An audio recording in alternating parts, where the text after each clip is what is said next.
Bab 701 Kesempatan untuk Penebusan.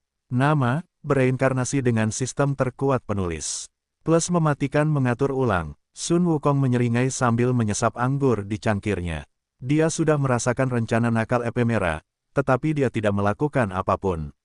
Alasannya, dia melihat makhluk kecil itu terbang langsung ke arah gadis berambut ungu panjang dan bermata merah terang dengan ekspresi yang berteriak, "Tidak, Jalang. Tidak di bawah pengawasanku." Will kecil sangat dicintai, renung Sun Wukong sambil sekali lagi menatap half-elf yang sedang bertukar mantra es dengan Rebecca. Baginya, kemunculan William di domain surgawi masih segar dalam ingatannya. Dia juga penasaran tentang apa yang dilakukan remaja berambut merah itu di dunianya, jadi ketika Zhu dan Sa memintanya untuk menyelundupkan mereka ke Hestia, Raja Kera berpikir bahwa itu adalah kesempatan yang tepat untuk pergi dan mengunjungi William. Sun Wukong tidak menyangka bahwa saat mereka tiba, mereka akan mendengar tentang eksploitasi William, yang mengejutkan ketiga orang yang berasal dari domain surgawi. Hal ini mendorong mereka untuk pergi ke pegunungan Savaden tempat William akan muncul berikutnya. Lebih baik menunggunya daripada datang daripada menjelajahi daratan secara acak untuk mencari orang yang mereka cari. Tiba-tiba, ledakan dahsyat bergema di arena yang membuat kedua petarung tergelincir beberapa meter dari satu sama lain. Rebecca melirik lawannya dan memutuskan untuk menggunakan kartu trufnya. "Aku akan serius sekarang," Rebecca mengumumkan. Ekspresi William menjadi berwibawa saat dia berdiri tegak seperti pedang. Setiap orang yang menyaksikan pertempuran tahu bahwa pertempuran sesungguhnya sudah dekat, jadi semua tatapan mereka terfokus pada kedua petarung itu. "Penjaga suci, cahaya paling terang di langit, aku datang kepadamu di saat-saat aku membutuhkan," Rebecca bernyanyi saat tubuhnya bersinar dalam rona kebiruan. "Berikan aku kekuatanmu, sehingga aku bisa mengalahkan musuhku yang berdiri di hadapanku. Oh api abadi yang menutupi tanah dengan warna putih bersih, berikan aku rahmatmu yang mulia." Meredit, udara bergetar, dan kehadiran yang sombong turun ke tempat itu. Di belakang Rebecca, gambar Ice Phoenix terwujud. Badai salju yang kuat mulai mengamuk di sekitarnya dan salju, mengubah sekitarnya menjadi negeri ajaib yang membeku. Setiap orang yang menyaksikan pertempuran itu bisa merasakan kekuatan pseudo demigod yang berasal dari Ice Phoenix yang terwujud di belakang Rebecca. Mereka tahu bahwa pegunungan Savaden menampung makhluk yang kuat, tetapi sangat sedikit yang bisa melihat wujud aslinya. Pada saat itu juga, kekuatan magis wanita cantik itu meledak dan meningkat dengan kecepatan yang mengkhawatirkan. Mereka yang mahir dalam sihir mengerutkan kening karena mereka tidak menyangka bahwa seorang remaja mampu melepaskan kekuatan sebesar ini. Sein Reng, Lilith mendengus. Benar-benar lelucon, seorang dewa semu dan seorang santo bekerja sama melawan seseorang dalam pertarungan 1 lawan 1. Konyol sekali. Beberapa tamu terkekeh jahat dalam hati karena mereka sekarang mengerti apa yang Sekte Misti coba tunjukkan kepada mereka. Mereka sangat ingin menang, dan mendapatkan ketenaran dengan mengalahkan William, kata Putri Sidoni lembut sambil mengernyitkan dahi. Tak tahu malu. Beberapa tamu yang mendengarnya menganggukkan kepala tanda setuju, tetapi para tetua Sekte Misti tidak peduli dengan apa yang mereka pikirkan. Semua tatapan mereka tertuju pada remaja berambut merah itu untuk melihat reaksinya terhadap musuh-musuh kuat yang muncul di depannya. Sebelumnya, wajah William tampak berwibawa, tetapi sekarang sedikit pucat. Mereka yang melihat perubahan ekspresi di wajah half-elf itu, berasumsi bahwa dia pasti sedang panik saat ini. Mereka bahkan berpikir bahwa jika mereka berada di tempat William, mereka juga tidak akan bernasib lebih baik. Semua orang setengah benar. William memang sedang berjuang dalam salah satu pertempuran terbesar dalam hidupnya, dan dia berada di pihak yang kalah. "Aku seharusnya tidak makan begitu banyak untuk sarapan," pikir William saat butiran-butiran keringat mulai muncul di dahinya. "Jika terus seperti ini, aku mungkin tidak akan bisa bertahan lama." Meredit, sang penjaga Sekte Misti, menjerit dan mengepakkan sayapnya, menciptakan hembusan angin kencang yang berhembus kencang ke arah William. Half-elf itu berdiri tegak sambil berusaha sekuat tenaga menahan serangan yang mengarah ke arahnya. Hembusan angin itu hanyalah sapaan dan bukan serangan formal. Itulah sebabnya William tidak membela diri dan membiarkan angin itu menghantam tubuhnya. Seperti yang diharapkan semua orang, tidak ada kerusakan yang terjadi. Namun, jika diperhatikan lebih dekat, ekspresi William menjadi semakin pucat setelah menerima sapaan Meredit. "Optimus, tolong aku," pinta William. Kurang dari apa yang bisa kulakukan untukmu, Will. Lebih besar dari, aku perlu buang air besar. Kurang dari, permisi, lebih besar dari. William berusaha sekuat tenaga untuk tidak melakukan gerakan yang tidak perlu karena dia takut bendungan akan jebol jika dia tidak berhati-hati. Aku perlu buang air besar, ulang William. Kurang dari kalau begitu, cari tempat dan selesaikan. Lebih besar dari, tidak bisa, jawab William sambil menggertakkan gigi. Kalau aku bergerak sekarang, ini akan keluar. Optimus terdiam sambil menghitung kemungkinan solusi untuk masalah ini. Dia tidak menyangka William akan mengalami kemunduran yang tidak terduga di saat yang genting. Kurang dari Will, akhirnya aku menemukan solusi. Lebih besar dari, benarkah? Apa ini? Cepatlah, aku tidak tahan lagi. Kurang dari lakukan saja sambil berdiri. Lebih besar dari, petik 1. Sial, Rebecca menatap wajah lawannya dan menyadari wajah William pucat. Senyum muncul di wajahnya karena dia sudah menduga kejadian ini akan terjadi. Dia telah berlindung di sekte mistis sejak dia meninggalkan benua selatan. Baginya, seorang Saint dan seorang pseudo-demigod berada di puncak rantai makanan, dan siapapun yang berada di bawah peringkat itu hanyalah semut. Menyerahlah, kata Rebecca, tidak ada salahnya mundur dari pertempuran yang tidak bisa kamu menangkan. Meredith menatap William dengan jijik. Dia sudah lama ingin melihat half-elf yang telah menaklukkan lantai 51 menara Babilonia. Dia mengira William adalah seseorang yang kuat, tetapi melihat ekspresi sembelit anak laki-laki itu, dia bisa tahu bahwa half-elf itu telah kewalahan oleh kehadirannya. William mengabaikan kata-kata Rebecca karena dia sedang berdiskusi serius dengan Optimus tentang cara menghadapi keadaan mereka saat ini. Half-elf itu tidak takut dengan tekanan seperti Saint yang Rebecca berikan maupun kehadiran pseudo-demigod di depannya. Yang ia takutkan adalah ia tidak akan mampu menahan kekuatan alam yang mengancam akan meledak dari kedalaman dirinya. Kurang dari Will, aku punya ide. Satu-satunya pertanyaan adalah, apakah kau cukup berani untuk melakukannya? Lebih besar dari, lakukan, bro. Optimus segera mengungkapkan apa yang ada dalam pikirannya karena ia tahu bahwa William telah mencapai batasnya.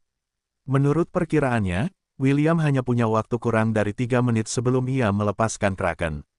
Butiran-butiran di dahi William bertambah saat ia mendengarkan rencana berani Optimus. Karena ia tidak punya pilihan lain, ia memutuskan untuk mengambil risiko dan menjalankan rencananya. Kau tidak memenuhi syarat untuk melawanku, kata William sambil mengangkat dagunya dengan arogan. Apakah menurutmu Saint kecil sepertimu cukup untuk mengalahkanku? Aku menolak untuk merendahkan diriku ke levelmu. Jika aku harus bertarung, aku akan melawan burung kecil di belakangmu. Ia hampir tidak memenuhi syarat untuk melawanku yang hebat. Kata-kata menghina William membuat semua orang memandangnya dengan cara baru. Tidak setiap hari seseorang akan secara terbuka menantang seorang pseudo-demigod, dan dia bahkan melakukannya dengan cara yang sombong. Sayang, sangat hebat. Morgana, yang telah bertukar dengan Putri Sidoni, bersorak. Chiffon tersenyum dan menganggukkan kepalanya tanda setuju. Will dapat dengan mudah memenangkan pertempuran ini. Pertempuran ini tidak ada apa-apanya dibandingkan dengan apa yang kita alami di Devil's Floor. Hanya seorang Saint dan seorang pseudo-demigod. Ian mendengus. Kami melihat banyak dari mereka selama invasi selatan. Hanya mereka yang belum dibaptis dengan perang yang akan goyah di hadapan mereka. Para kekasih William mendukung penuh pria mereka dan bersorak untuknya. Di mata mereka, William dapat dengan mudah menepis Meredith dan Rebecca dengan mudah jika ia menggunakan avatar heroiknya. Mereka tidak menyadari bahwa ia telah diberi batasan dalam pertandingan melawan Rebecca ini. James, di sisi lain, menatap William dengan cemberut.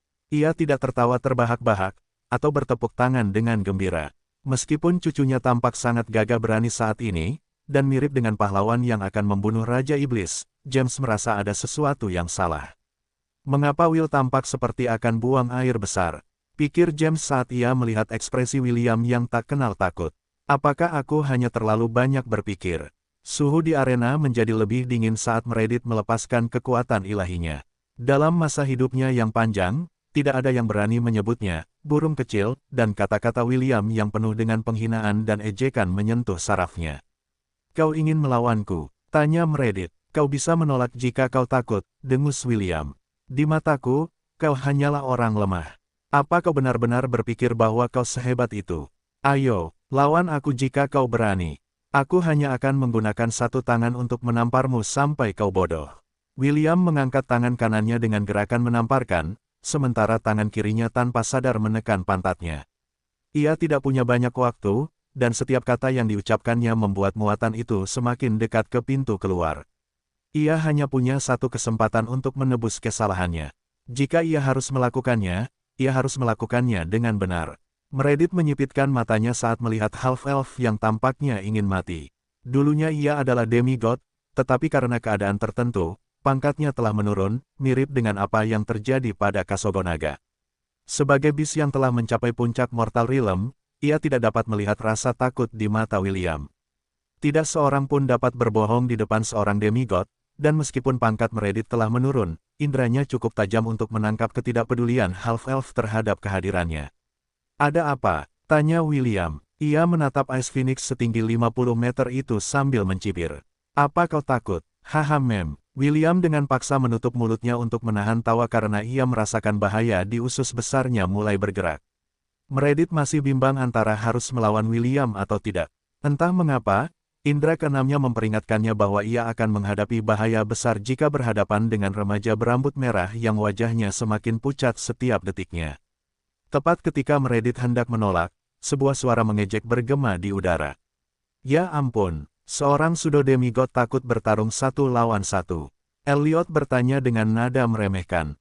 Jika memang begitu, apa gunanya kau menunjukkan dirimu sekarang? Apakah kau mungkin di sini untuk melawan William dalam pertarungan 2 lawan 1? Benar-benar tidak masuk akal. Apakah kau benar-benar seorang Chronid Ice Phoenix? Conan terkekeh ketika mendengar nada mengejek saudara kembarnya. Lebih seperti Ice Chicken. Apa kau melihat kami memasuki arena untuk melawan gadis itu, Rebecca, dalam pertarungan 3 lawan 1? Jika kau tidak punya nyali, enyahlah, dasar lemah. Meredith mengerutkan kening dan menembakkan 2 Ice Blade kedua familiar menyebalkan yang berada di luar arena. Lebih dari apapun, ia tidak suka diejek oleh siapapun. Tepat saat kedua pedang es hendak mengenai Elliot dan Conan, tongkat emas muncul di depan mereka dan menghancurkan pedang es menjadi berkeping-keping. Apakah kau merasa bangga menindas yang lemah? Tanya Sun Wukong. Suaranya dipenuhi dengan penghinaan. Bagaimana kalau kau memilih seseorang yang seukuran denganmu? Sun Wukong berdiri dari tempat duduknya dan mengangkat tangannya. Tongkat emas yang menghalangi serangan Meredith kembali ke tangannya dan suara logam bergema di seluruh tempat. Meredith tidak berani menjawab tantangan Sun Wukong dan berpura-pura tidak mendengarnya. Dalam keadaannya saat ini, tidak ada peluang untuk menang melawan Sun Wukong, yang merupakan demigod yang berada di puncaknya. Baiklah, aku akan melawanmu dalam pertarungan 1 lawan 1, kata Meredith sambil menatap William. Aku tidak akan menahan diri, jadi saya minta maaf sebelumnya jika saya tidak sengaja membunuhmu. William tersenyum dan mengganti job kelasnya menjadi Elemental Overlord. Ini adalah peningkatan job kelas kedua dari job kelas Elemental Lord, dan dia hampir mencapai level maksimal selama pelatihannya di Atlantis Dungeon. Dia terbang lebih dari 1000 meter di udara dengan ekspresi serius di wajahnya. Jika seseorang melihat lebih dekat, kakinya sudah gemetar karena dia hampir mencapai batasnya. Meredith menjerit dan menghadap William. Rebecca tetap di tanah dan menyaksikan pertempuran dengan ekspresi rumit di wajahnya. Manusia fana, aku akan menunjukkan kepadamu kebodohan tindakanmu, kata Meredith saat tubuhnya bersinar. Aku akan mengubahmu menjadi patung kristal dan menambahkanmu ke koleksiku. William memanggil Soleil dan melemparkannya ke arena, tempat patung itu tertanam. Dia kemudian memanggil Stormcaller dan mengarahkannya ke arah Meredith. Cukup bicaranya, ayo bertarung, kata William. Meredith mengepakkan sayapnya dan membuka paruhnya. Bola cahaya biru muncul di depan paruhnya. Ia berencana menggunakan serangan napas yang kuat untuk membekukan manusia sombong di depannya. Di sisi lain, William hanya mengarahkan tombaknya ke lawannya. Bibirnya bergerak sangat lembut seolah menggumamkan sesuatu. Quickshot War Art, Fusion Form. Tiba-tiba, William menghilang dan serangan napas biru Phoenix meledak dalam hujan bunga api. Ekspresi bingung muncul di wajah Meredith saat ia tanpa sadar menelan sesuatu yang masuk ke mulutnya. Tamu-tamu lain mungkin tidak menyadari apa yang telah terjadi, tetapi para ahli di antara para tamu melihat semuanya dengan jelas. Orang-orang di sekitar James saling memandang dengan kaget, karena mereka tidak menyangka William akan melakukan hal yang begitu berani. Jangan bilang, Sudut bibir James berkedut saat ia memikirkan kemungkinan. Ia telah menyadari keanehan William, tetapi ia tidak yakin apakah firasatnya benar. Lagi pula, jika ia benar maka jalan terakhir cucunya benar-benar dapat dimengerti. Tanda pisah tanda hubung. William menusuk Stormcaller di tenggorokan Ice Phoenix untuk menghentikan turunnya ia ke kerongkongan lawannya. Half-elf itu tergantung di tempat sambil tersenyum. Ya, berhasil, pikir William sambil memanggil beberapa es, dan menempelkannya di tenggorokan Ice Phoenix, untuk menciptakan pijakan yang kuat. Setelah semuanya selesai, William menurunkan celananya dan melepaskan Kraken. Tanda pisah tanda hubung. Meredith merasa puas. Meskipun ada sedikit kesalahan dalam urutan kejadian, itu tidak mengubah fakta bahwa ia telah memakan half-elf menyebalkan yang berani mencoreng reputasinya. Ia dapat merasakan tatapan semua orang di Misty Sect, dan matanya bersinar penuh kemenangan. Kau hanya bisa menyalahkan kebodohanmu, pikir Meredith. Memangnya kenapa kalau kau yang menaklukkan lantai 51 Babylon? Di mataku, kau bukan apa-apa. Ice Phoenix melebarkan sayapnya lebar-lebar dan hendak mengeluarkan pekikan yang kuat untuk mengumumkan kemenangannya. Namun, alih-alih teriakan kemenangan yang kuat, yang keluar dari mulutnya adalah purururururut. Semua penonton berkedip tidak percaya dengan apa yang mereka dengar. Entah mengapa, mereka merasa suara itu anehnya familiar. Meredith segera menutup mulutnya rapat-rapat. Ia juga tidak tahu mengapa hal seperti itu terjadi. Setelah setengah menit, ia sekali lagi membuka mulutnya untuk mengumumkan kemenangannya ketika ia mencium sesuatu yang tidak biasa. Hidungnya mengendus udara dan merenungkan sifat aroma yang tiba-tiba menyerang inderanya. Baunya seperti kotoran, pikir Meredith sambil sekali lagi menutup mulutnya. Beberapa detik kemudian, ia bisa merasakan sesuatu yang lain juga. Rasanya seperti kotoran. Saat itulah mata Ice Phoenix terbelalak kaget. Wajahnya tiba-tiba memerah, lalu hijau setelah menyadari sesuatu. Aku akan membunuhmu. Meredith meraung marah. Suaranya turun dari langit seperti palu dan seluruh Misty Sect gemetar karena kekuatannya. Ia tidak percaya bahwa seseorang cukup tidak bermoral untuk melakukan sesuatu yang tidak tahu malu di dalam tubuhnya. William von Ainsworth, aku akan membunuhmu. Teriakan Meredith yang penuh kebencian bergema di surga. Ia tidak pernah membenci manusia seperti ia membenci William saat ini. Jika kutukan bisa membunuh, half-elf itu pasti sudah mati 1000 kali. Sayangnya, ia tidak bisa, jadi remaja berambut merah itu terus menyelesaikan urusannya, yang membuat Guardian of the Savaden Mountains hampir gila karena marah Ice Phoenix mulai terbang tak menentu di udara seolah-olah menderita serangan epilepsi. Para anggota Misty Sect dapat mengetahui bahwa sesuatu yang buruk tengah terjadi pada Guardian mereka, tetapi mereka tidak tahu apa itu. Thea dan para tetua menatap dengan cemas pada Guardian mereka yang tampaknya menderita sakit perut. Para tamu mereka memiliki pikiran yang sama dengan mereka. Meskipun mereka tidak yakin 100%, mereka percaya bahwa orang yang bertanggung jawab atas keadaan Meredith saat ini tidak lain adalah William. Mungkin Will sedang melukai Ice Phoenix dari dalam, kata Ian sebelum melirik putri cantik yang duduk di sampingnya. Bagaimana menurutmu, putri? Morgana saat ini adalah orang yang mengendalikan tubuh Putri Sidoni, dan dia menganggukkan kepalanya tanda setuju. Itulah satu-satunya hal yang dapat kupikirkan saat ini. Kurasa Darling tahu bahwa dia tidak memiliki peluang untuk melawan Meredith dalam tabrakan langsung, jadi dia memutuskan untuk menyusup ke tubuhnya dan menghancurkannya dari dalam. Chiffon menatap Ice Phoenix yang sedang berjuang untuk terbang di langit dengan geli. Will benar-benar hebat, bahkan Ice Phoenix bukanlah tandingannya. Sun Wukong meludahkan anggur yang sedang diminumnya ke arah Zhu yang duduk di depannya. Pemuda gemuk itu menatap Sun Wukong dengan wajah penuh ketidakadilan, sambil menyeka anggur dari wajahnya, dan pakaian mahalnya. Kakak senior, setidaknya kau harus mematuhi etiket dasar saat kau berada di sebuah pertemuan sosial, kata Zhu dengan suara tak berdaya. Maaf, Sun Wukong melambaikan tangannya. Aku akan pergi mandi. Aku akan kembali nanti. Raja monyet yang kuat itu buru-buru berdiri dan langsung menuju kamar mandi. Sebagai makhluk sekelasnya, Sun Wukong mampu melihat melalui berbagai hal menggunakan kekuatan mata emasnya yang berapi-api. Matanya memungkinkannya untuk mengidentifikasi kejahatan, apapun bentuknya. Saat ini, William sedang melakukan hal yang sangat jahat dan dia menyesali keputusannya karena adegan yang disaksikannya adalah versi yang tidak disensor. Persen dolar akeong persen pangkat dolar dan pangkat. Sun Wukong mengumpat ketika dia mencapai tujuannya. Ada hal-hal yang tidak dapat Anda lupakan begitu Anda melihatnya. Ini adalah salah satu saat ketika Raja Monyet berharap bahwa dia tidak membiarkan rasa ingin tahunya menguasai dirinya. Rebecca, yang berada di arena, mengerutkan kening. Dia telah membuat kontrak dengan Meredith dan mereka saling berbagi indera mereka.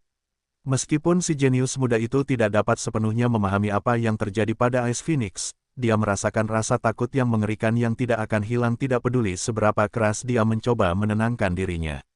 Sementara itu di dalam tubuh Meredith, William yang masih asyik dengan urusannya memanggil lebih banyak tombak es dan menancapkannya di tenggorokan Phoenix es, untuk menstabilkan posisinya. Waktu habis, teriak William, aku masih belum selesai, aku akan membunuhmu. Suara telepati Meredith yang kuat mencapai pikiran William dan half-elf itu bisa merasakan niat membunuh yang kuat. Tenangkan saja dadamu, setelah aku selesai, aku akan melawanmu selama 200 ronde. Mati. Gerakan Meredith menjadi lebih tidak menentu dan dia bisa merasakan wajahnya terbakar karena malu dan terhina karena tindakan tidak bermoral William. Sial, otak burung ini sudah gila. William merasa cemas karena semua yang ada di sekitarnya bergetar hebat. Beberapa menit kemudian, William menyelesaikan urusannya, dan segera menggunakan mantra pembersihan untuk membersihkan dirinya.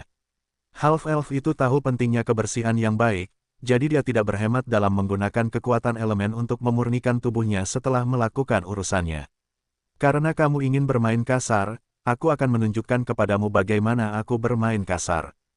Teriak William dengan marah. Dia bahkan tidak merasa bersalah menggunakan tenggorokan Ice Phoenix sebagai bilik pribadinya. Dia bahkan marah karena Meredith mempersulitnya saat dia buang air besar. William memanggil Pitcher of Serenity dengan tatapan jahat di matanya. Optimus, cabut indera penciumanku. Perintah William saat dia memanggil Pitcher of Serenity. Saatnya pembalasan. Kurang dari. Selesai. Lebih besar dari. William mengendus-endus untuk memastikan bahwa dia tidak bisa mencium apapun. Setelah memastikan bahwa indera penciumannya telah dinonaktifkan, dia mengarahkan lubang Pitcher ke bawah. Mwahahaha. Saatnya kau menderita. William tertawa terbahak-bahak. Makan kotoran, dasar bajingan. Pitcher itu bersinar sebentar sebelum segelnya dibuka. Seperti bendungan yang jebol, gelombang tanah malam turun seperti sungai yang deras, langsung menuju perut Ice Phoenix. Meredith merasakan perubahan yang terjadi di tubuhnya dan wajahnya menjadi pucat. Jika dulu, dia hanya terbang tidak menentu, sekarang dia seperti cacing tanah yang ditaburi garam. Wajah Rebecca juga menjadi pucat saat dia akhirnya menyadari apa yang terjadi di dalam tubuh Guardian. Tubuhnya tanpa sadar bergetar saat dia dengan paksa memutuskan hubungan antara dirinya dan Ice Phoenix yang sedang mendatangkan malapetaka di seluruh pegunungan Savaden. Setelah pergumulan internal, Ice Phoenix terbang menuju surga dengan marah. Tubuhnya bersinar terang saat naik beberapa ribu meter di langit. Dasar half-breed menjijikkan. Aku akan mengirimmu ke alam baka bahkan jika itu hal terakhir yang akan kulakukan. Suaranya yang penuh amarah bergema, memungkinkan semua orang di sekitar pegunungan Savaden untuk mendengarnya. Sesuatu dalam diri, Meredith telah hancur, dan ia tidak peduli lagi. Hanya ada satu hal dalam pikirannya, yaitu membunuh William dengan meledakkan dirinya sendiri. Kurang dari peringatan, terdeteksi kelebihan energi sihir yang kuat. Lebih besar dari, apa yang terjadi, Optimus? Tanya William. Ia bisa merasakan fluktuasi sihir yang kuat di sekelilingnya, dan inderanya mengatakan kepadanya bahwa itu bukan sesuatu yang baik. Kurang dari menurut perhitunganku, Meredith telah memutuskan untuk menghancurkan dirinya sendiri untuk membunuhmu. Hanya tersisa 30 detik sebelum tubuh Ice Phoenix ini meledak.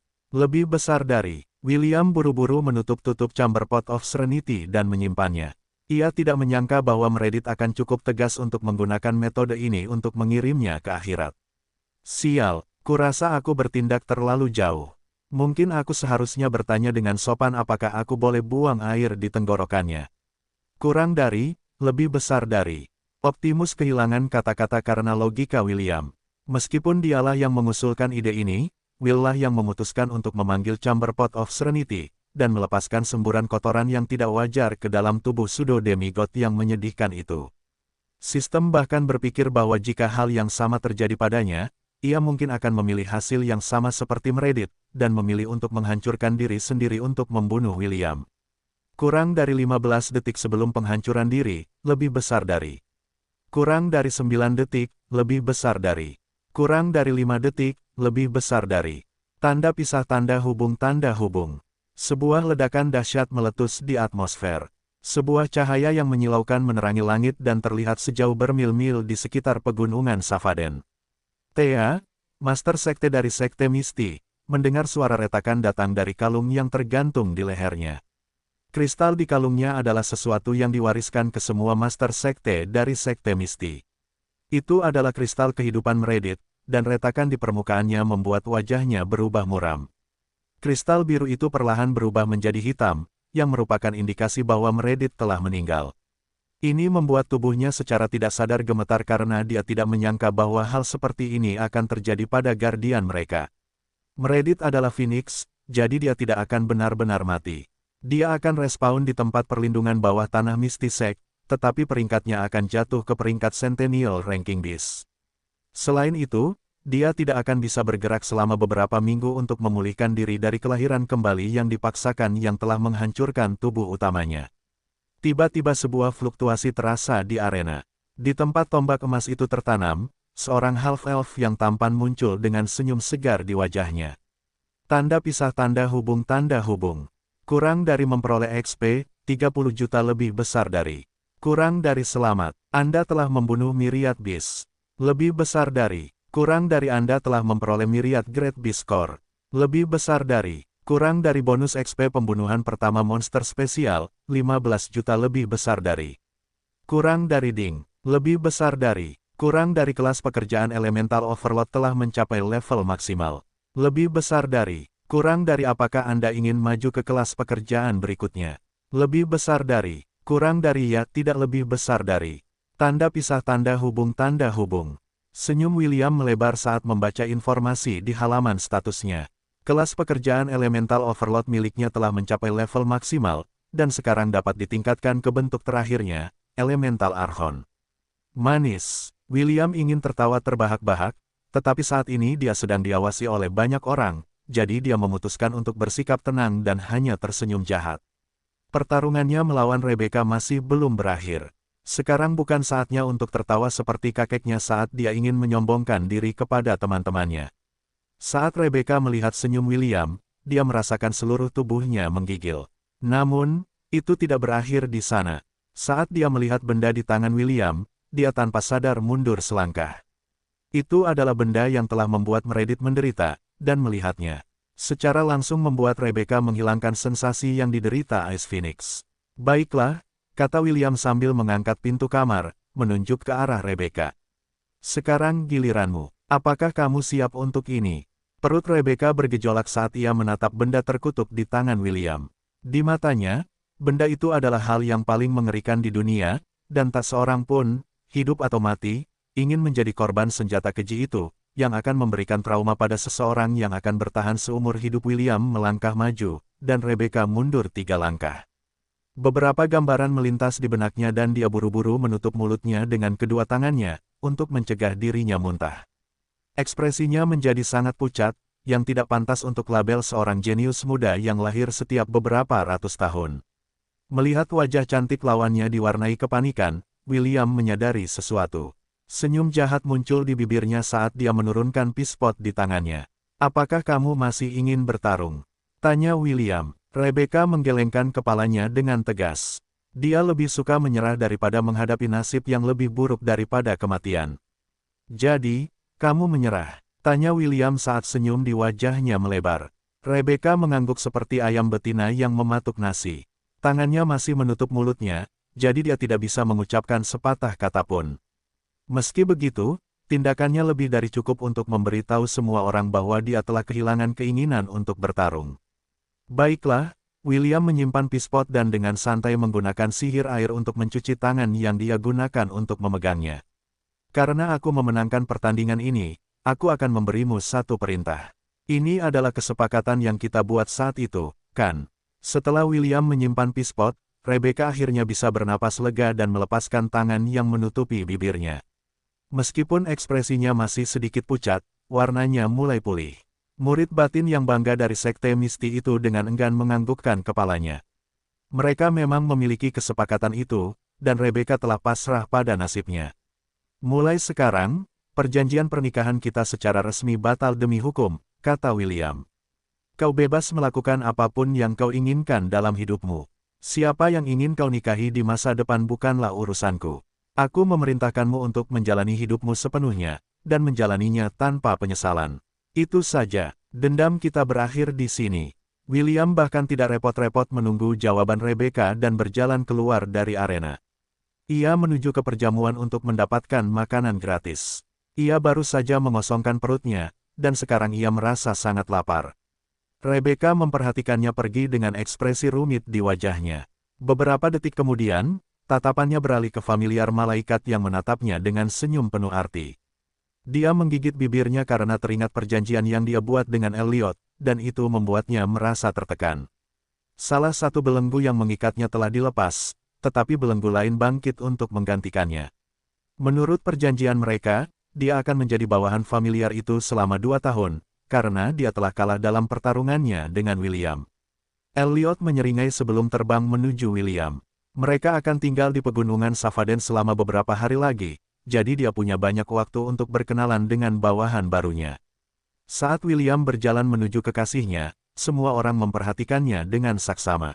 Para lelaki tua menatapnya dengan penuh minat. Para remaja menatapnya dengan rasa iri dan cemburu, sementara para gadis menatapnya dengan tatapan penuh gairah.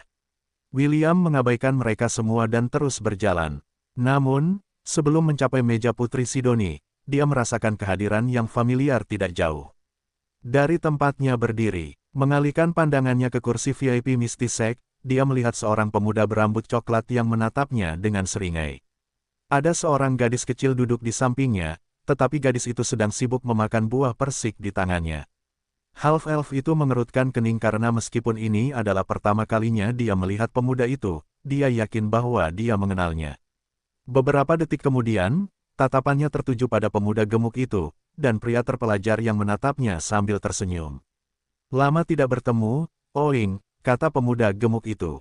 Mata William membelalak kaget sebelum ekspresi bahagia muncul di wajahnya. Dia hanya tahu satu orang yang menambahkan kata Oing dalam ucapan mereka, dan itu tidak lain adalah babi iblis yang telah bertarung di sisinya di wilayah surgawi. William dengan gembira berjalan ke arah teman lamanya dan memeluk pemuda gemuk itu. Apa yang kau lakukan di sini? Kupikir Kaisar Giokmem. Saburu-buru menutup mulut William dengan tangannya dan membisikkan sesuatu di telinga peri setengah. Tidak disarankan untuk membahas apapun yang berhubungan dengan Dewa Kuil di depan umum. Setelah mendengar pernyataan Sa, William menganggukkan kepalanya untuk memberitahu cendekiawan itu bahwa dia mengerti. Peri setengah itu tertawa dan juga memeluk Sa.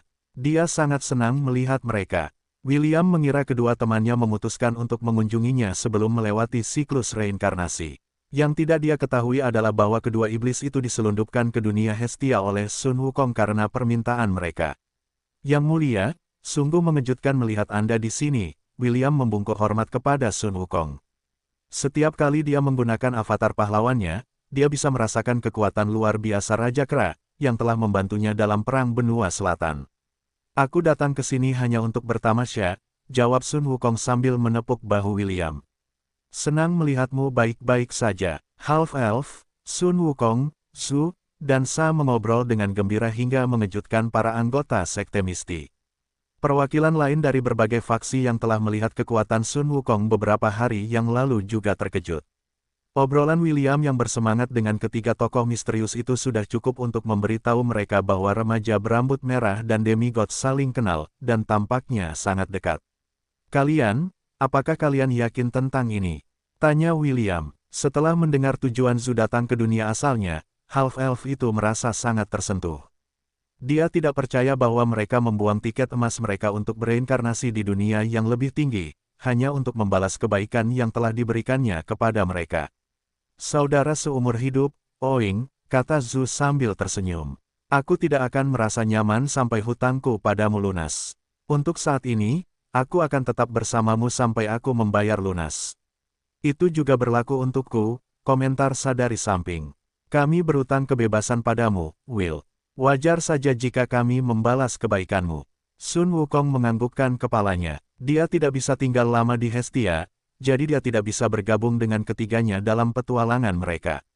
Yang bisa dia lakukan hanyalah menonton petualangan mereka dari alam surgawi, sambil minum anggur. Putri Sidoni, Ian, dan Chiffon, telah bergabung dengan mereka setelah diundang oleh William. Zhu memberitahu ketiga wanita itu tentang pertempuran William melawan tentara surgawi di wilayah surgawi. Sun Wukong telah menggunakan kekuatannya untuk mencegah orang lain memata-matai pembicaraan mereka, jadi Zhu dapat berbicara tanpa menyembunyikan informasi apapun. Putri Sidoni dan Chiffon adalah gadis-gadis dari 7 dosa mematikan, yang memungkinkan mereka untuk berbicara dengan dewa pelindung mereka. William telah bertemu Eros dan Adepagia, jadi dia menganggap bahwa tidak menjadi masalah bagi mereka untuk mengetahui apa yang telah terjadi di alam surgawi. Hal yang sama dapat dikatakan untuk Ian, yang telah bertemu Issei. Putri duyung yang cantik itu mengetahui pelatihan yang dilakukan William saat dia koma. Ketika gadis-gadis itu mengetahui identitas Sun Wukong, mereka semua membungkuk kepadanya dengan hormat. Mereka membungkuk kepadanya, bukan karena dia seorang demigod, tetapi karena bantuan yang telah dia berikan kepada William selama dia membutuhkannya. Sementara William dan kelompoknya berbicara dengan riang, para tetua sekte Misti merasa tertekan. Sekarang setelah pelindung mereka mengalami kemunduran sekali lagi, mereka merasa waspada terhadap tatapan yang diberikan kepada mereka oleh faksi-faksi benua tengah. Tanpa perlindungan pelindung mereka, sekte mereka seperti seekor domba yang dikelilingi oleh serigala di semua sisi. Kecuali mereka menerima bantuan yang kuat di pihak mereka, kekuasaan 1000 tahun mereka dalam bahaya diinjak-injak oleh faksi-faksi kuat lainnya yang menyimpan dendam terhadap mereka. Mereka yang telah lama tidak menyukai sekte Misti karena kesombongan mereka menertawakan hati mereka. Mereka seperti burung nasar dan hiena yang menunggu singa selesai membunuh mangsanya. Begitu hewan itu cukup berdarah, mereka akan menyerbu untuk menggigit hewan yang tidak memiliki kekuatan untuk menolak kemajuan mereka setelah perjamuan. Thea, bersama para tetua sekte Misti, mengadakan pertemuan tingkat tinggi. Tak seorang pun dari mereka menduga wali mereka akan memilih untuk menghancurkan diri sendiri selama pertempuran dengan William, dan hal itu benar-benar mengejutkan mereka. Karena itu, mereka semua menghadapi sakit kepala yang hebat. Tanpa pencegahan yang kuat, sekte Misti seperti sekte biasa yang dapat diinjak-injak oleh kekuatan yang jauh lebih kuat dari mereka. Alasan mereka takut adalah karena mereka juga pernah melakukan ini di masa lalu. Meredith dulunya adalah seorang demigod, jadi sangat sedikit orang yang ingin mengganggu mereka. Hal ini memungkinkan sekte Misti berkembang selama 1000 tahun, yang memungkinkan mereka menjadi salah satu kekuatan yang kuat di benua tengah. Mereka telah menginjak-injak kekuatan kecil yang tak terhitung jumlahnya selama kebangkitan mereka, dan mereka sengaja menginjak-injak masing-masing dari mereka karena dukungan mereka yang kuat. Tanpa Meredith untuk menjaga benteng, prestise yang telah mereka bangun seperti istana yang terbuat dari pasir. Sebuah istana yang akan dengan mudah dihancurkan begitu ombak yang kuat menghantam pantai. Apa yang harus kita lakukan? Lady Miriam bertanya dengan cemas. Para tetua menatapnya, tetapi tidak ada yang bisa memberinya jawaban. Mereka semua juga merasa cemas, dan mereka berharap ada seseorang yang bisa menemukan cara untuk memecahkan kesulitan yang mereka hadapi. Thea telah bertanya kepada Rebecca apakah dia tahu mengapa Meredith memutuskan untuk menghancurkan dirinya sendiri selama pertarungannya dengan William. Si jenius muda itu hanya mengatakan bahwa William telah menyentuh sisik terbalik Meredith, yang mendorongnya untuk meledakkan dirinya sendiri dalam upaya untuk membunuh William saat dia berada di dalam tubuhnya.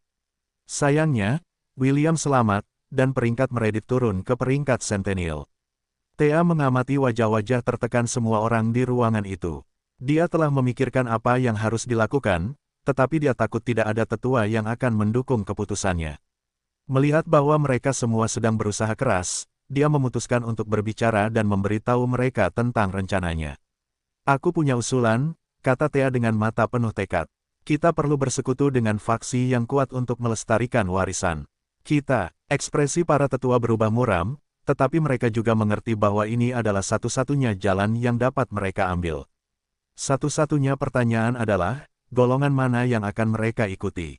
Mereka dikepung di semua sisi, dan perbatasan mereka berhadapan dengan 2 kekaisaran, 1 kerajaan, dan sekte kemuliaan. Mereka semua sangat kuat, dan telah mengincar sumber daya pegunungan Savaden selama ratusan tahun. Mereka adalah kekuatan yang sangat diwaspadai oleh sekte Misti. Siapapun di antara keempat golongan ini dapat menjadi tuan baru mereka, setelah perayaan di sekte mereka berakhir.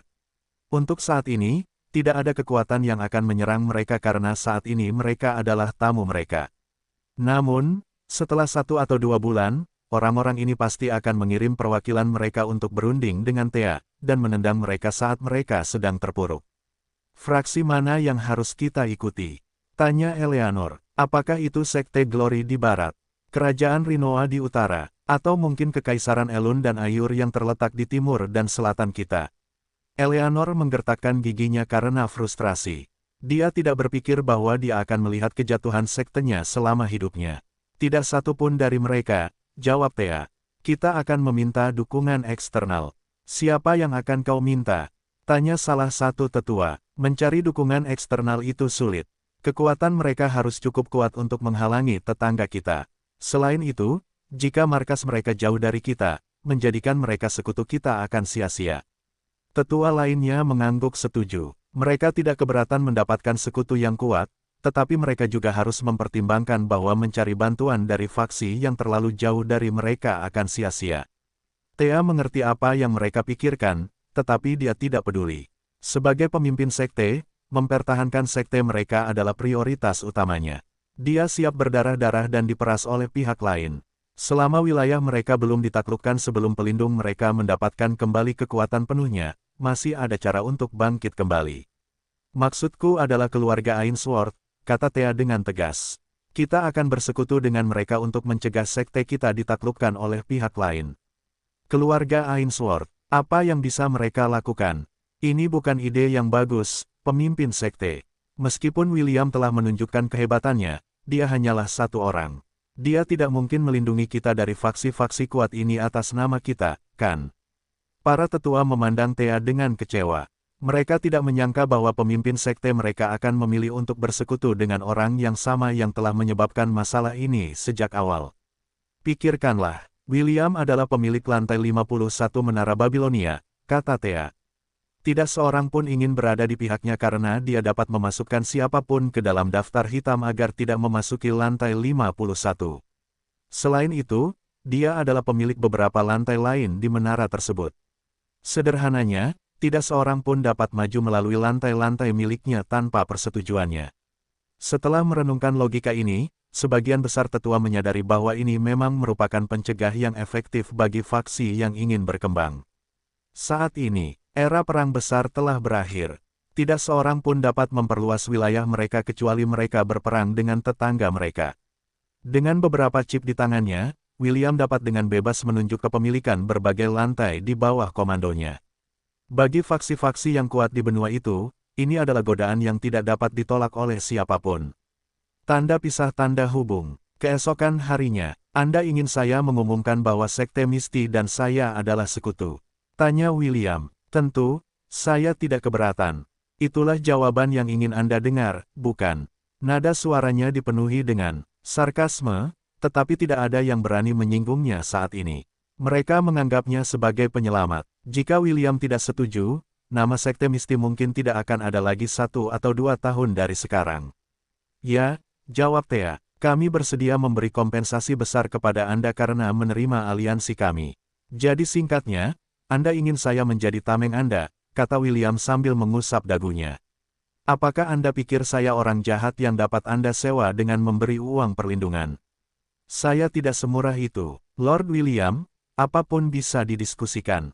Ya, kami bersedia mengakomodasi permintaan apapun yang Anda miliki. Yang mulia, Anda adalah satu-satunya harapan kami.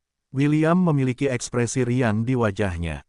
Baginya, Sekte Misti adalah sekelompok bajingan yang hanya mengandalkan dukungan mereka untuk menggertak orang lain. Sekarang setelah mereka kehilangan pelindung mereka, mereka seperti bebek liar yang akan terbang menjauh begitu mendengar suara tembakan. Oh, ironisnya, William terkekeh. Beberapa tahun yang lalu, aku diejek oleh sekte kalian. Sekarang, kalian memohon padaku untuk menyelamatkan kalian. Oh, betapa hebatnya mereka. William kemudian mengalihkan perhatiannya ke Eleanor dan Lady Miriam yang menundukkan kepala karena malu. Aku yakin kalian berdua tidak menyangka hari ini akan tiba, kan? William mencibir. Meskipun dia adalah akar penyebab kemungkinan jatuhnya Sekte Misti, dia tidak peduli dengan akting mereka yang buruk. Aku gagal melihat kebesaran kalian karena didikan kalian, jawab Eleanor. Itu adalah kesalahan besar dari pihakku. Aku bersedia melakukan apa saja agar aku bisa mendapatkan pengampunan kalian. Master Rebecca tidak punya pilihan selain menelan harga dirinya dan merendahkan kedudukannya di hadapan William. Jika ini adalah satu-satunya cara agar sekte mereka bisa diselamatkan, dia bersedia mengorbankan dirinya demi kebaikan yang lebih besar. Dia adalah seorang yatim piatu yang dirawat oleh Master Sekte sebelumnya dan dibesarkan dengan cinta dan perhatian. Baginya, Sekte Misti bukan hanya sebuah sekte, tetapi juga rumahnya. Eleanor akan melakukan apapun yang dia bisa untuk mencegah kehancurannya. Elliot dan Conan berdiri di bahu William dengan tangan disilangkan di dada. Mereka tidak berniat untuk ikut campur dalam diskusi itu. Meski begitu, kilatan nakal muncul di mata Elliot. Tidak seperti Conan yang lugas dan polos, Elliot sama penipunya dengan William dan James. Bahkan jika dia tidak mengatakan apapun kepada William, malaikat yang akrab itu tahu bahwa half-elf itu sudah merumuskan rencana tentang bagaimana membuat Sekte Misti mengeluarkan sumber daya mereka sampai mereka menangis seperti sungai darah dan air mata melihat Sekte Misti bertekad untuk menggunakannya sebagai tameng. William memutuskan untuk meminta bantuan. Dalam hal menipu orang, James adalah profesional sejati. Dengan dia yang memegang kendali, remaja berambut merah itu yakin bahwa Thea dan para tetua sekte harus berpikir dua kali jika mereka mengira dapat memanfaatkan keluarga Ainsworth. Bukankah masalah ini mudah dipecahkan? Kata James sambil tersenyum yang akan membuat semua model pasta gigi berhenti dari industri komersial. Lord Ainsworth, tolong beritahu kami solusi untuk masalah kami, kata Thea dengan ekspresi penuh harap. Dia dapat melihat bahwa William tidak tertarik dengan usulan mereka, jadi mereka memutuskan untuk melakukan apapun yang mereka bisa untuk memuaskan kakeknya sehingga aliansi dapat dibentuk. Karena mereka berdua adalah keluarga Ainsworth, tidak masalah dengan siapa mereka berbicara. Faktanya, James lebih baik karena William akan mematuhinya. Selama mereka dapat meyakinkan lelaki tua itu untuk menyetujui aliansi, semua masalah mereka akan hilang. Jawabannya, sangat sederhana, jawab James dengan percaya diri. Yang perlu kau lakukan adalah menjadikan aku Master Sekte. Jika sekte ini milikku, maka aku akan bisa mendapatkan semua hartanya, maksudku, aku akan bisa mencegah terjadinya kerugian. Si tua bangka itu tersenyum dan menepuk dadanya seolah-olah dia adalah seseorang dengan karakter moral yang baik. Thea dan para tetua sekte Misti menatapnya dengan tidak percaya. Untuk sesaat mereka mengira James sedang bercanda. Namun, melihat ekspresinya yang, serahkan padaku, mereka menyadari bahwa dia serius ingin mengambil seluruh sekte sebagai miliknya. William, yang berdiri di samping, menatap kakeknya dan menyadari bahwa dibandingkan dengan James, dia hanyalah penipu ulung. Rencana awalnya adalah membagi sumber daya sekte Misti menjadi 50-50. Dia tidak pernah berpikir bahwa James akan dengan tidak tahu malu ingin mengambil semuanya. Lord Ainsworth, bukankah ini tidak pantas? Tanya Thea. Paling-paling, kita bisa sepakat untuk pembagian 70-30. Kau akan mendapat 30%, dan kita akan mendapat 70%. Oke, selamat tinggal. James bahkan tidak membiarkan Thea menyelesaikan kalimatnya, dan pergi sambil membawa William bersamanya. Saat hendak membuka pintu ruangan, ia melirik Thea sambil tersenyum. Semoga beruntung untuk kalian semua. Aku yakin dalam waktu 3 bulan, tidak akan ada lagi sekte Misti di benua tengah. Setidaknya, jika aku menjadi Master Sekte, sekte kalian akan tetap berdiri. Setelah mengucapkan kata-kata perpisahan itu, James dan William meninggalkan ruangan, meninggalkan Thea dan para tetua sekte dengan ekspresi tercengang di wajah mereka. Kakek, apakah menurutmu mereka akan menyetujui permintaanmu? Tanya William sambil berjalan di samping James menyusuri lorong. Aku tidak peduli apakah mereka setuju atau tidak, jawab James. Aku tidak akan kehilangan tidur karena hal seperti ini. Satu-satunya yang tidak akan bisa tidur malam ini adalah orang-orang bodoh yang mengira bisa memanfaatkan nama keluarga kita. William menganggukkan kepalanya tanda mengerti.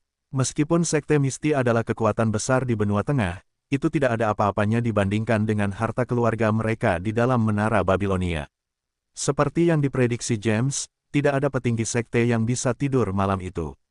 Perayaan pendirian akan berlangsung selama 3 hari, tetapi mereka tidak lagi merasa perlu merayakannya. Meski begitu, mereka tidak mungkin membatalkan acaranya karena ini akan semakin memperparah ejekan mereka karena faksi lain menertawakan keadaan mereka saat ini. Keesokan harinya, perwakilan Kekaisaran Ayur, Kekaisaran Elun, Kerajaan Rinoa, dan Sekte Glory, bertemu dengan Thea secara pribadi. Mereka semua menjanjikan keuntungan besar bagi Sekte Misti selama mereka menjadi kekuatan tambahan mereka. Keempat kekuatan besar ini juga telah mengadakan pertemuan tingkat tinggi sehari yang lalu dan memutuskan untuk membagi wilayah Sekte Misti di antara mereka sendiri. Sedangkan untuk sekte itu sendiri, mereka akan menjadi pasukan bersenjata mereka yang dapat mereka perintahkan untuk melakukan hal-hal kotor bagi mereka. Thea harus menggunakan semua tekadnya untuk menjaga ekspresi tenang di wajahnya, saat dia mendengarkan perwakilan dari keempat kekuatan, yang dengan berani mengatakan kepadanya bahwa mereka tidak akan menerima jawaban tidak. Entah Sekte Misti tunduk kepada mereka, atau mereka akan menggunakan kekuatan militer untuk membuat Thea dan para tetua sektenya tunduk pada kekuasaan mereka. Para perwakilan itu pergi dengan ekspresi puas di wajah mereka karena bagi mereka, Sekte Misti sudah dalam kendali. Tidak ada kekuatan eksternal yang berani berpartisipasi dalam konflik ini, dan menanggung amukan kekuatan gabungan. Mereka, mari kita lakukan pemungutan suara, kata Thea sambil mengamati wajah para tetua yang tertekan di sekitarnya. Mereka hanya memberi kita waktu sampai besok untuk memutuskan. Setelah itu, tidak akan ada jalan kembali. Menghadapi ancaman ditaklukkan dari semua sisi, Thea mengepalkan tinjunya saat menghitung suara anggota inti sekte. Dia tahu bahwa saat pagi tiba, segalanya tidak akan pernah sama lagi. Para pengikut Sekte Misti tidak menyadari ancaman yang menggantung di atas kepala mereka. Hanya para pengikut inti seperti Rebecca yang diberitahu tentang keadaan sekte saat ini. Tanda pisah tanda hubung. Aku seharusnya tidak menyetujui usulanmu, kata Rebecca dengan gigi terkatup saat dia menatap tajam ke arah malaikat yang sedang menatapnya dengan senyum malaikat. Jika aku tidak menerima kristal hati, aku tidak akan bisa menjalin kontak dengan Yang Mulia Meredith. Bahkan jika aku kalah dalam pertandingan, sekte ini akan tetap aman dari invasi dari semua sisi. Elliot terkekeh saat dia mendarat di atas meja. Baiklah, apa gunanya mengatakan hal-hal ini sekarang? Tanya Elliot dengan nada menggoda. Kita semua harus menghadapi konsekuensi dari tindakan kita. Bahkan jika kau menyesali keputusanmu, ketahuilah bahwa aku tidak memaksamu untuk melakukan apapun. Kaulah yang membuat pilihan. Aku hanya memberimu pilihan. Rebecca menundukkan kepalanya sambil mencoba mengendalikan emosinya yang meluap. Elliot benar, sekarang setelah semuanya berakhir, bahkan jika dia menyesali keputusannya, tidak ada yang bisa dia lakukan selain menerima hasilnya. Apa yang akan terjadi pada sekte kita? Tanya Rebecca. Elliot mengangkat bahu. Sama seperti William, dia tidak peduli dengan Sekte Misti. Satu-satunya alasan dia mengunjungi Rebecca adalah untuk menyelesaikan kesepakatan mereka. Hal-hal ini di luar kendalimu, jawab Elliot sambil mengepakkan sayapnya. Dia kemudian terbang ke arah Rebecca dan melayang beberapa inci dari wajahnya. Biarkan Master Sekte dan tetuamu menangani masalah ini. Kau hanya seorang murid, tidak ada yang bisa kau lakukan untuk memengaruhi hasilnya. Rebecca mengangkat kepalanya dan menatap familiar yang tampak persis seperti William. Jika Rebecca mengulurkan tangannya untuk meraih Elliot, dia bisa dengan mudah menghancurkannya dalam genggamannya. Namun, dia tidak bisa melakukan itu karena dia sekarang menjadi bawahan familiar itu selama 2 tahun. Bahkan jika dia berencana untuk menyakiti Elliot, kekuatan kontrak akan mencegahnya melakukannya.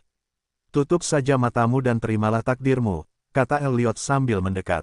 Dia kemudian membelai sisi wajah Rebecca dan mengagumi kehalusannya.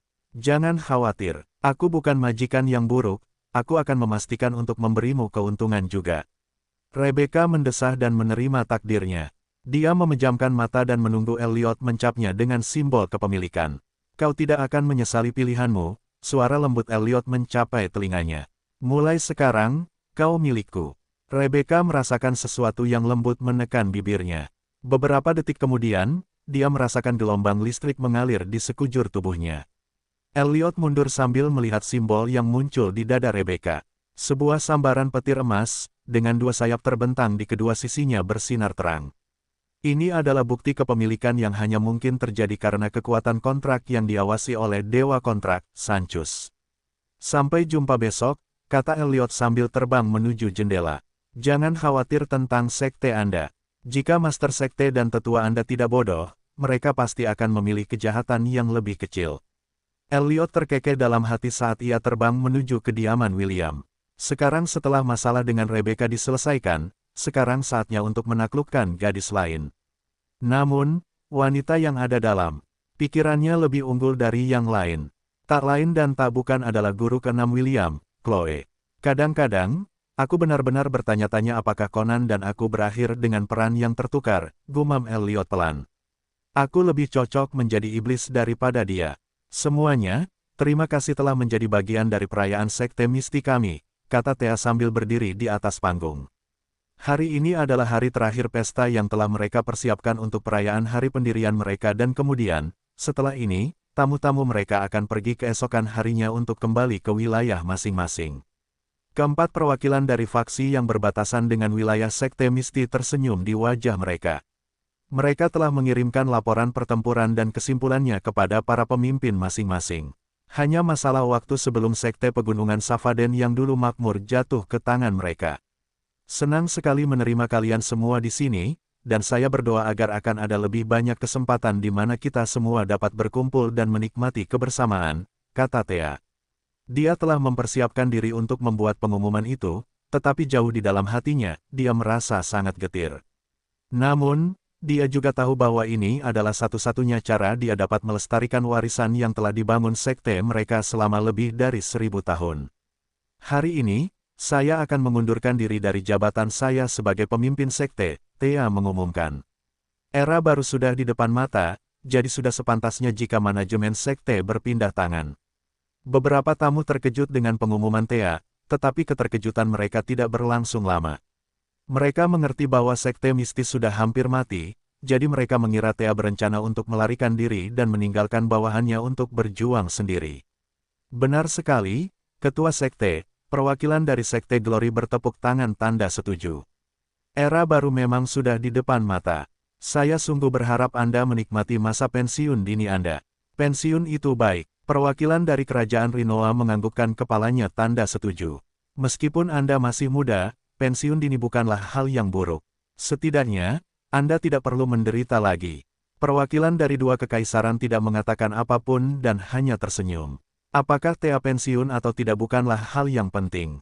Mereka tahu bahwa akhirnya akan tetap sama, dan tidak ada yang dapat Thea lakukan untuk menghentikannya. Thea melirik para pesaingnya, saat dia menggunakan tekadnya untuk menyelesaikan sisa pengumumannya. Tanpa menunda lagi, izinkan saya memperkenalkan Master Sekte baru kita kepada semua orang, Thea menyatakan sambil memberi isyarat. Salam yang mulia, James von Ainsworth. Salam. Seorang lelaki tua yang tampan berjalan ke arah Thea dengan percaya diri. Senyum percaya diri tersungging di wajahnya, saat ia menghadapi berbagai kekuatan dunia. Semua tetua, serta murid-murid inti sekte menundukkan kepala mereka dengan hormat. Mereka telah diberi pengarahan beberapa jam yang lalu tentang keputusan Master Sekte mereka untuk mengundurkan diri dari jabatannya. Meskipun para murid biasa tidak tahu mengapa hal itu terjadi, mereka memutuskan untuk mempercayai tetua mereka, dan memberi penghormatan kepada Master Sekte baru mereka. Selamat siang, semuanya. James menyapa orang-orang yang menatapnya dengan tidak percaya. Mulai hari ini dan seterusnya, aku akan menjadi Master Sekte baru dari Sekte Misti, dan Lady Thea akan menjadi Wakil Master Sekte. James terkekeh dalam hati karena dia sudah mengantisipasi hasil ini. Bahkan Lawrence, serta teman-teman lamanya dari kerajaan Helan, menatapnya dengan ekspresi tercengang. Bahkan kakek Wendy, Jevan, mengira ini hanya lelucon. Namun, Thea dan para tetua semuanya memiliki ekspresi serius di wajah. Mereka, yang berarti bahwa penipu tua itu memang telah menjadi Master Sekte baru dari salah satu sekte terkuat di benua tengah. Aku bukan orang yang suka memberikan pidato panjang, jadi aku akan membuatnya singkat saja, kata James. Sekte Misti sekarang milikku, jadi jangan ikut campur. Jika ada di antara kalian yang berpikir bisa mencuri milikku, silakan saja. Aku tak sabar bermain dengan kalian semua. Dua pria berjalan ke arah James dan berdiri di sampingnya. Salah satunya adalah Vlad, yang lainnya adalah Sun Wukong.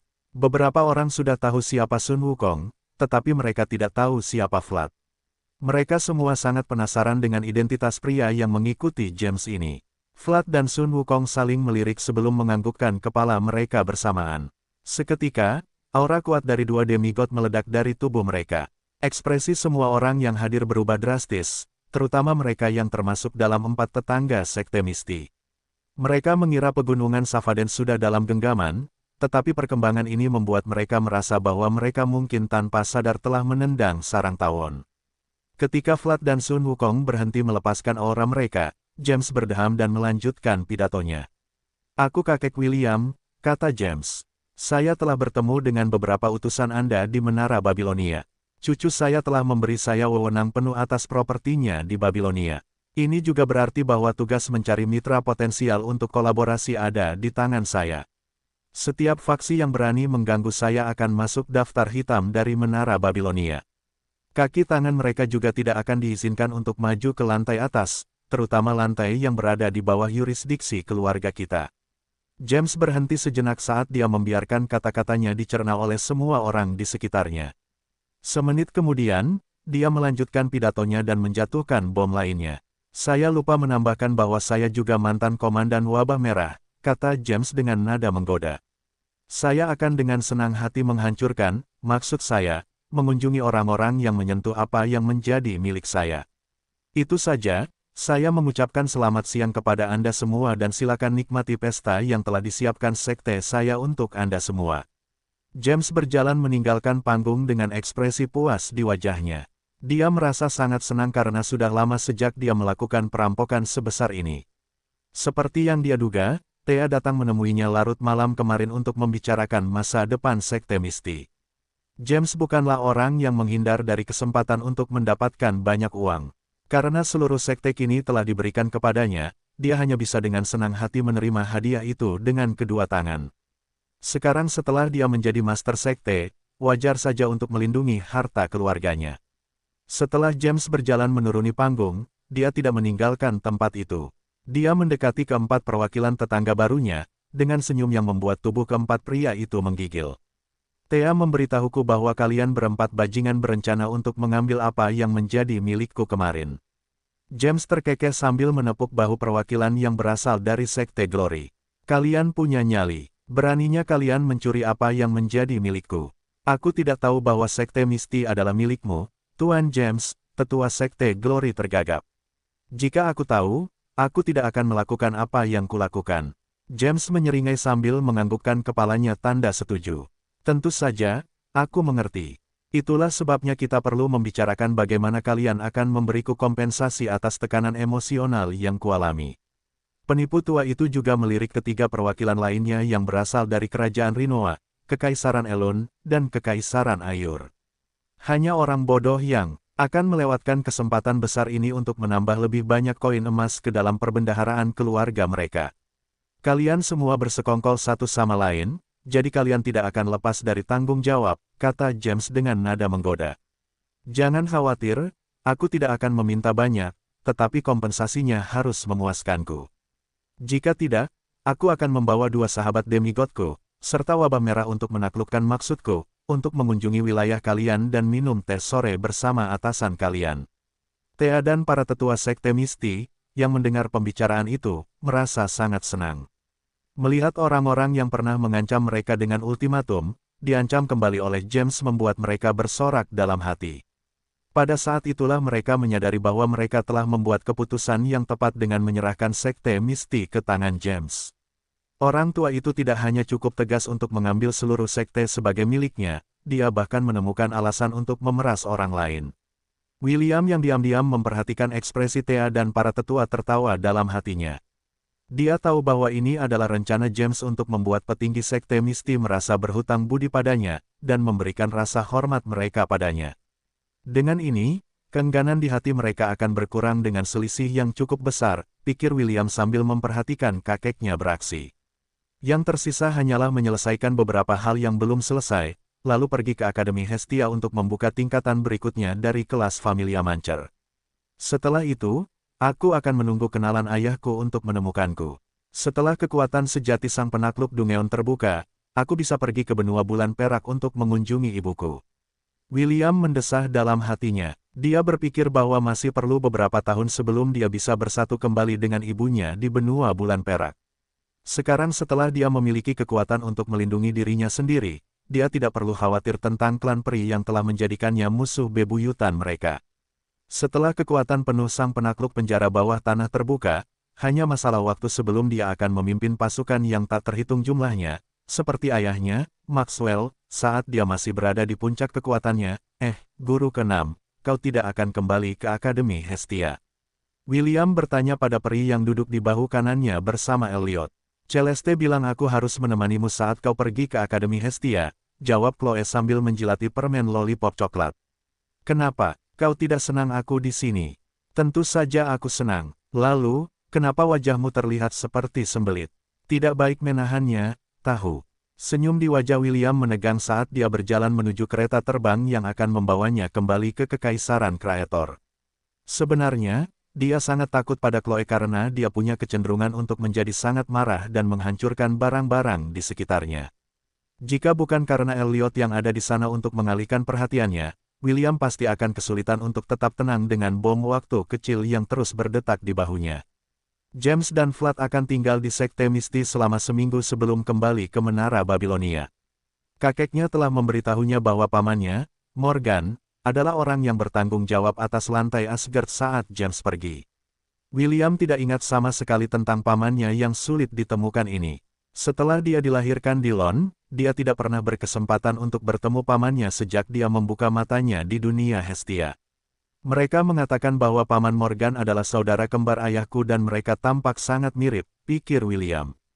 Karena aku melihat ayahku saat aku mewarisi profesinya, aku juga akan dapat mengenali paman Morgan saat aku melihatnya. William kemudian melirik Zudansa yang berjalan di sampingnya. Tujuan mereka datang ke Hestia adalah untuk membalas kebaikannya, jadi mereka bermaksud untuk tetap bersamanya untuk sementara waktu. Half-elf itu tidak keberatan dengan pengaturan ini. Bahkan, William sangat senang karena, baginya, Zudansa seperti saudara angkatnya yang dapat dia andalkan seumur hidupnya. Sun Wukong, di sisi lain, mengucapkan selamat tinggal kepadanya karena dia harus kembali ke dunia surgawi. Raja Kera telah melanggar beberapa aturan ketika ia dengan paksa menerobos Hestia dan menyelundupkan Zudansa bersamanya. Agar tidak menimbulkan lebih banyak masalah bagi dirinya sendiri, ia memutuskan untuk kembali dan bersembunyi untuk sementara waktu, sehingga Kaisar Langit dan para penegak hukum yang sombong tidak akan mempersulitnya. Putri Sidoni, Ian, Chiffon, Kenneth, dan Pearl semuanya berdiri di depan kereta terbang dan menunggunya tiba. Adik Charmaine menatap William dengan ekspresi serius di wajahnya. Setelah ia kehilangan kesadaran selama pertempuran mereka, ia telah terbaring di tempat tidur selama 3 hari dan kehilangan kekuatan. Pearl merasa bahwa kondisi lesunya disebabkan oleh William. Satu-satunya bukti yang dimilikinya bahwa Half-Elf telah melakukan sesuatu padanya saat ia tidak bertugas adalah 2 bekas tusukan di lehernya. "Apakah kalian siap berangkat?" tanya William. Semua orang mengangguk. Mereka telah mempersiapkan segalanya untuk keberangkatan mereka, dan yang mereka tunggu hanyalah sinyal dari Kaisar Leonidas untuk kembali ke Kekaisaran Kreator. Saat William hendak menaiki kereta terbang, ia merasakan sesuatu bergerak di dalam kesadarannya. Ekspresinya langsung menjadi serius, saat ia menatap kekasihnya dengan ekspresi rumit di wajahnya. "Pegang ini padaku untuk disimpan dengan aman," kata William saat ia menyerahkan Soleil kepada Ian. "Ada sesuatu yang mendesak yang harus kuurus. Aku akan menemui kalian semua di Kekaisaran Kreator." William bahkan tidak menunggu jawaban Putri Sidoni sebelum ia terbang menuju langit. Zudansa terbang di belakangnya, sambil menunggangi awan yang terbuat dari pasir. Mereka telah memperhatikan ekspresi khawatir di wajah William, jadi mereka memutuskan untuk mengikutinya dan melihat apa yang mengganggunya. Half-Elf itu tidak meminta mereka untuk meninggalkannya sendirian, karena dia tidak berencana untuk merahasiakan apapun dari mereka berdua. Ketika mereka tiba di lokasi tanpa orang, William membawa kedua temannya ke dalam Thousand Beast Domain, dan langsung menuju ke Undying Lands. Tanda pisah tanda hubung. Suara rantai yang putus bergema di dalam tempat perlindungan tersembunyi Avalon. Malachai bisa merasakan kekuatannya tumbuh setiap menit, saat dia menunggu belenggu yang mengikatnya hancur. Dia telah terperangkap di dalam Avalon selama ribuan tahun, dan segel itu akhirnya kehilangan kekuatannya. "Akhirnya, aku bebas." Malachai bersukacita setelah belenggu terakhirnya hancur. Fluktuasi magis yang kuat mengelilingi Malachai, dan tubuhnya mulai menyusut. Dalam bentuk drakolihnya, tingginya lebih dari 20 meter, tetapi sekarang, tingginya hanya sedikit lebih dari 2 meter. Nakelave, serta 5 jenderal pasukan mayat hidup lainnya, berdiri dengan penuh harap. Mereka telah tinggal di dalam Avalon selama ribuan tahun untuk menunggu hari ini tiba. Itulah pemandangan yang dilihat William saat ia tiba di Tanah Abadi. Jutaan undet berlutut saat mereka menunjukkan kepatuhan mereka kepada makhluk yang melayang di atas Avalon. "Kau di sini, William," kata Malachai. "Aku hendak memintamu untuk datang, tetapi baguslah kau datang ke sini dengan sukarela. Ada sesuatu yang perlu kukatakan padamu." William menatap Drakoli yang sebagian besar telah mendapatkan kembali kekuatannya. Meskipun ia masih belum dalam kondisi puncaknya, kekuatan yang dirasakan William bukan main-main. Ini adalah kekuatan yang melampaui seorang demigod dan, untuk sesaat, half-elf itu mengira bahwa ia sedang melihat seorang dewa. "Apa yang bisa saya lakukan untuk Anda, Yang Mulia?" tanya William. Malachai dan dia sudah sepakat. Meskipun Drakoli tampak menakutkan dan tangguh, dia punya firasat bahwa Malachai akan menaati sumpah yang telah dia buat kepada William beberapa tahun yang lalu. "Saya akan membawa Tanah Abadi bersama saya," jawab Malachai. Kata-katanya tegas dan tidak mau menerima penolakan. "Saya akan meninggalkan wilayah Anda hari ini."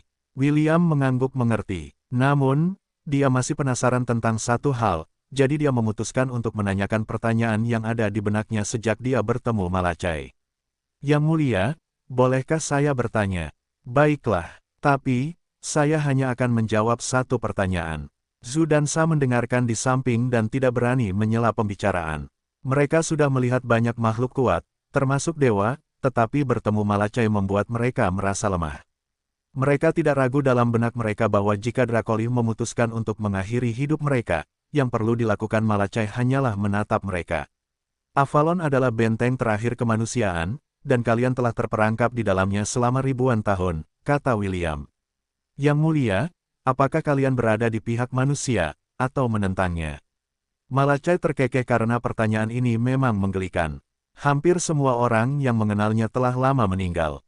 Beberapa dari mereka telah meninggal di medan perang, sementara yang lain meninggal karena usia tua. Meski begitu, dia tetap bertahan karena masih memiliki beberapa urusan yang belum selesai untuk diselesaikan. "Kesetiaanku adalah milik Hestia," kata Malachai. "Selama dia membutuhkanku, aku akan tetap bertahan demi dia." William mengerutkan kening karena jawaban Malachai tidak jelas. Dia tidak menyatakan apakah dia berada di pihak manusia atau tidak. Jawaban Drakoli mengisyaratkan bahwa kesetiaannya adalah milik dunia secara keseluruhan. Dia tidak terikat oleh ras, hukum, dan batasan lain yang dibuat oleh mereka yang tinggal di dunia. "Beruntunglah kita berdua bukan musuh," desah William dalam hatinya. "Bahkan jika aku memegang kekuatan sang penakluk penjara bawah tanah, aku tidak memiliki keyakinan untuk muncul sebagai pemenang melawannya." Pada hari yang sama, sebuah pulau yang panjangnya ribuan meter, muncul di langit dekat pegunungan Savaden. Mereka yang melihatnya merasakan tubuh mereka menggigil karena kehadiran jahat yang dipancarkannya. Namun, perasaan ini tidak bertahan lama karena secepat pulau itu muncul, ia menghilang dengan cepat. Tidak seorang pun tahu apakah yang mereka lihat hanyalah ilusi atau bukan. Namun, satu hal yang pasti, semua tamu yang masih belum meninggalkan sekte Misti melihatnya. Mereka merasakan bulu kuduk mereka berdiri tegak saat melihat pulau itu. Di antara para tamu, hanya satu orang yang mampu mengenalinya dan ekspresi muram muncul di wajahnya. "Jadi, waktunya akhirnya tiba," gumam Vlad.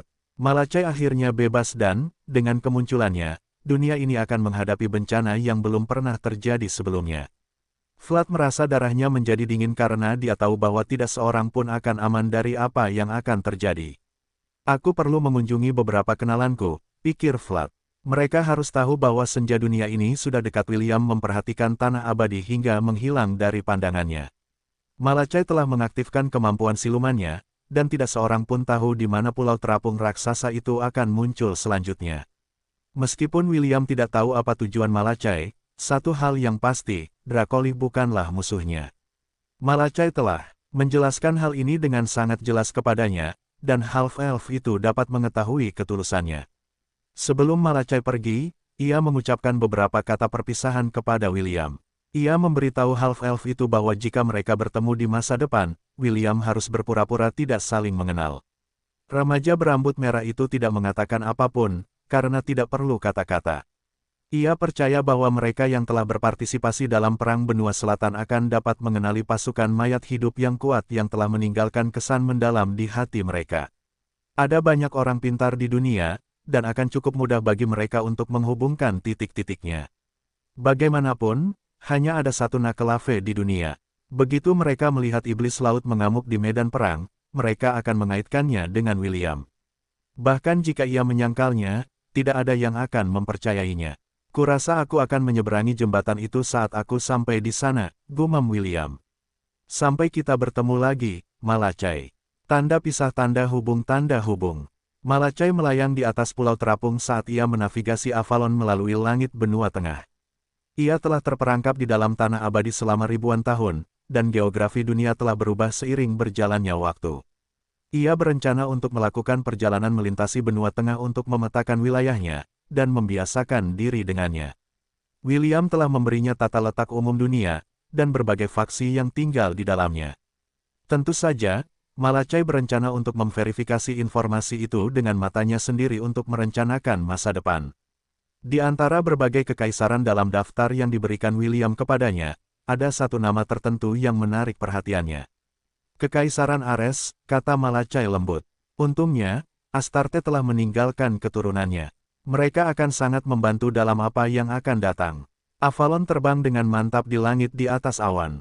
Tujuan pertamanya adalah Kekaisaran Amazon. Malacai ingin tahu apakah darah Dewi Prajurit masih sama kuatnya seperti di masa lalu. Dia akan mengunjungi keturunan kenalannya yang telah bertarung bersamanya selama era tergelap di dunia. Waktu adalah hal terpenting, dan Drakoli tidak berniat menyia-nyiakannya.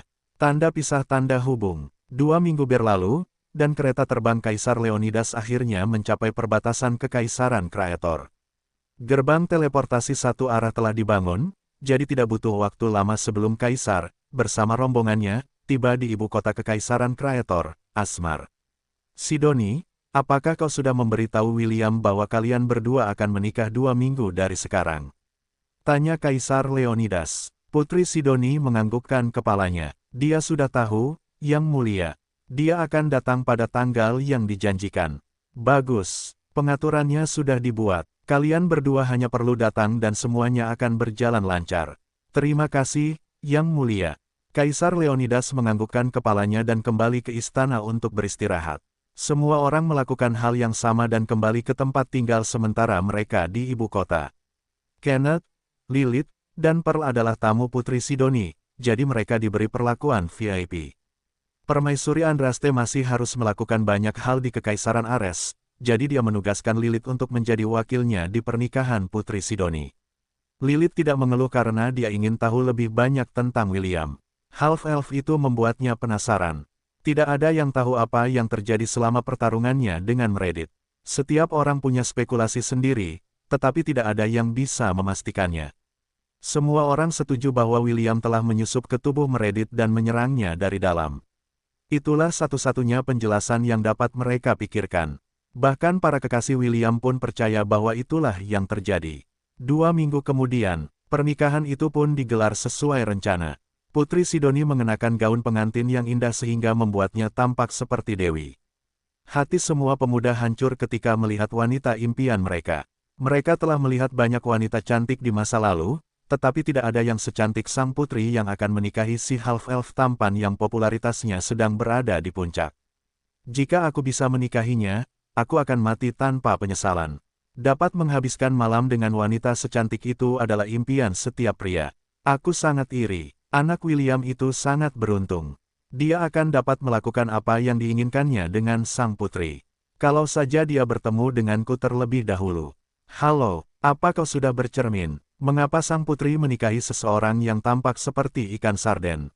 Sudah saatnya kau menghadapi kenyataan. Semua orang hanya bisa menghela napas panjang saat memikirkan half-elf yang beruntung itu, yang akan menikahi cucu Kaisar Leonidas. Para pewaris bangsawan tingkat tinggi juga kecewa. Mereka semua telah mencoba untuk meminang sang putri, tetapi sang putri dengan tegas menolaknya. Sekarang, mereka hanya bisa menatapnya dari jauh, dan mengutuk half-elf yang cukup beruntung untuk bisa menjadi gadis pada malam pernikahan mereka. Yang tidak mereka ketahui adalah bahwa gadis suci dalam pikiran mereka, telah kehilangan kesuciannya sejak lama. Tentu saja, Tidak seorang pun mengetahui hal ini kecuali William, Ian, dan Chiffon. Bahkan Kaisar Leonidas tidak menyadari bahwa cucunya telah dicap dengan meterai persetujuan William. William mengenakan setelan hitam yang menonjolkan rambut merah dan matanya yang hijau muda. Para wanita di kerajaan itu tertawa cekikikan saat melihatnya. Ada juga dua familiar kecil yang melayang di sampingnya yang mengenakan pakaian serupa. Yang satu mengenakan pakaian putih, yang lainnya hitam. Sama seperti William, keduanya sangat tampan. Kalau saja mereka tidak setinggi telapak tangan orang dewasa, keduanya pasti akan menjadi incaran para wanita bangsawan yang sedang mencari kandidat yang layak untuk dinikahi. Elliot melemparkan ciuman terbang ke arah wanita-wanita cantik yang dilewati William saat ia berjalan menuju altar. Di sisi lain, Conan memiliki ekspresi serius di wajahnya, seolah-olah dialah yang akan menikah. Saat half-elf itu berdiri berdampingan dengan Putri Sidoni, semua orang mengira bahwa mereka adalah pasangan yang cocok. Keduanya saling memuji dan semua orang yakin bahwa anak-anak mereka akan sama tampannya dengan mereka. Upacara itu berjalan tanpa ada kesalahan. Keduanya bertukar cincin dan berciuman di depan semua orang. Di suatu tempat di tempat itu, Pangeran Jason menatap wanita impiannya dengan ekspresi tenang di wajahnya. Dulu, dia melakukan segala cara agar dialah yang akan menikahi Putri Sidoni. Namun, setelah pengumuman di seluruh dunia, dia tahu bahwa kesempatannya telah berlalu. Itulah sebabnya dia terpaksa minum. Itulah satu-satunya cara yang dia tahu yang dapat membantunya melupakan patah hatinya. Apakah masih sakit? Putri Vanessa bertanya sambil meletakkan tangan lembutnya di dada kekasihnya. Ya, jawab Pangeran Jason. Sakit. Putri Vanessa menganggukkan kepalanya tanda mengerti dan memeluk pangerannya erat-erat. Dia tahu bahwa waktu akan menyembuhkan segalanya. Jangan khawatir, aku akan membuatmu melupakannya segera. Pangeran Jason menundukkan kepalanya. Dia kemudian melihat kerah yang ada di leher Putri Vanessa, dan membelai wajahnya dengan lembut. Ayo pergi, kata Pangeran Jason. Aku sudah cukup melihatnya. Baiklah. Putri Vanessa mengangguk dan membiarkan dirinya dituntun pergi oleh orang yang telah dicintainya selama bertahun-tahun. William melirik ke arah mereka sebelum mendoakan kebahagiaan mereka dalam hatinya. Ia telah meminta sistem untuk mencari Pangeran Jason di antara kerumunan, karena ia mengira bahwa Pangeran Jason akan melakukan sesuatu untuk mengacaukan pernikahannya dengan Sidoni. Untungnya, Pangeran hanya melihat dari jauh, dan pergi bersama Putri Vanessa untuk mencari kebahagiaan mereka sendiri dalam hidup. Aku berdoa agar lain kali kita bertemu, kita akan menjadi teman dan bukan musuh. William berdoa dalam hatinya sambil melihat mereka menghilang di kejauhan. Half-elf bukanlah satu-satunya yang melihat ke arah Pangeran Jason dan Putri Vanessa. Kaisar Leonidas dan Pangeran Maximilian juga melakukan hal yang sama. Mereka memberikan restu diam-diam dan mendoakan kebahagiaan mereka berdua. William dan Putri Sidoni meninggalkan tempat itu sambil dihujani sorak-sorai dan tepuk tangan dari semua orang di kerajaan. Lilith menatap mereka berdua dengan tatapan acuh tak acuh. Namun, jauh di dalam hatinya, dia sudah membuat rencananya sendiri. Putri Amazon itu sadar bahwa William menjaga jarak darinya, tetapi dia tidak terlalu peduli dengan hal itu. Keilahiannya adalah keserakahan. Tidak ada apapun di dunia ini yang tidak bisa dia ambil, karena itulah kekuatan keilahiannya. Jika aku tidak bisa memilikinya, maka aku akan mencurinya saja, renung Lilith. Jauh di atas surga, di dalam kuil 10.000 dewa, seorang dewi keserakahan terkekeh. Dia sangat menyadari betapa keras kepala putrinya, tetapi dia yakin bahwa dia telah menemukan pasangannya dalam diri William. Kau boleh mencuri sebanyak yang kau mau, putriku, kata Mamen sambil tersenyum. Namun, itu juga berlaku dua arah. Karena kau memutuskan untuk mencuri, kau juga harus siap jika ada yang mencuri darimu. Aku berdoa agar bocah itu, William, akan memberimu pelajaran ini, Lilith. Karena tidak semua harta adalah perak dan emas. Setelah menghabiskan beberapa hari bersama Putri Sidoni, William sekali lagi kembali ke kuil Amon untuk melaporkan penyelesaian kues yang diberikan kepadanya. Katakan padaku, apakah kau mencuci tanganmu sebelum datang ke sini? Amon bertanya dengan curiga. Sudut bibir William berkedut karena ini adalah kalimat pertama yang keluar dari bibir Amon begitu dia muncul di hadapannya. Tentu saja, jawab William. Aku orang yang sangat higienis, kau tahu. Amon mengangkat alis, tetapi dia tidak mengatakan apapun lagi. Sebaliknya, Dia langsung ke pokok permasalahan dan memberitahu William tentang ujian berikutnya. Dengar baik-baik, Half-Elf. Karena caramu menyelesaikan ujian lainnya, aku memutuskan untuk memberimu satu ujian terakhir, kata Amon. Jika kau menyelesaikan ujian ini, aku akan menepati janjiku dan mencabut kutukan pada tubuh St. Ian dan Isaac. Awalnya, William mengira bahwa dia hanya salah mendengar kata-kata Amon. Namun, setelah meminta konfirmasi, saudara kembar Astrid memang mengatakan bahwa ini akan menjadi ujian terakhirnya, dan hal itu membuat William sangat senang. Apapun itu, aku pasti akan menyelesaikannya tanpa gagal. William menepuk dadanya dengan percaya diri. Serang aku, bro. Amon mendengus. Aku sangat berharap kamu juga bisa lulus ujian ini. Aku menantikan penampilanmu. William terdiam dan menunggu Amon menyelesaikan penjelasannya. Dia sangat penasaran seperti apa ujian terakhirnya. Tentu saja, dia menduga bahwa ujian ini akan lebih sulit daripada dua ujian yang telah dia selesaikan belum lama ini. Ada seorang wanita muda yang tinggal di Akademi Hestia yang bernama Shannon, kata Amon. Yang aku ingin kamu lakukan adalah membantunya mengatasi masalahnya. William menganggukkan kepalanya, apa masalahnya? Baiklah, kamu bisa pergi dan bertanya sendiri padanya. Setelah kamu menyelesaikan ujian terakhir ini, kamu tidak perlu melapor kepadaku. Aku akan menepati janjiku, dan melaksanakan bagianku dari perjanjian kita. Terima kasih, Yang Mulia. Amon melambaikan tangannya dengan santai. Tidak perlu berterima kasih padaku. Seperti yang kukatakan, ini kesepakatan kita. Sekarang kau boleh pergi. William membungkuk sebentar pada Amon sebelum meninggalkan kuil. Markis Agung Neraka memperhatikan punggung Half-Elf yang menjauh dengan senyum nakal di bibirnya. Semoga beruntung, William, renung Amon. Kau akan membutuhkan semua keberuntungan di dunia untuk menyelesaikan misi ini. Setelah mengobrol sebentar dengan William, Amon pergi ke kuil para dewa untuk menemui saudara perempuannya. Astrid telah mengambil kebijakan untuk tidak ikut campur dalam ujian remaja berambut merah itu, jadi Amon berpikir akan menjadi ide yang bagus untuk memberitahunya tentang misi terakhir William. Kau benar-benar menanyakan itu padanya? Tanya Astrid sambil menatap saudara kembarnya dengan tak percaya. Kau menugaskannya untuk menemui Shannon dan membantunya memecahkan masalahnya. Ya, jawab Amon. Aku seharusnya memberinya beberapa ujian lagi, tetapi aku khawatir dia akan dapat menyelesaikannya dengan cepat. Kalau begitu, sebaiknya aku biarkan saja dia menghadapi bos terakhir. Siapa tahu, mungkin dia akan mengejutkanku. Astrid menatap Amon lama dan saksama, apa kau yakin tentang ini? Meskipun kupikir peluangnya untuk berhasil sangat tipis, bocah itu memang mampu.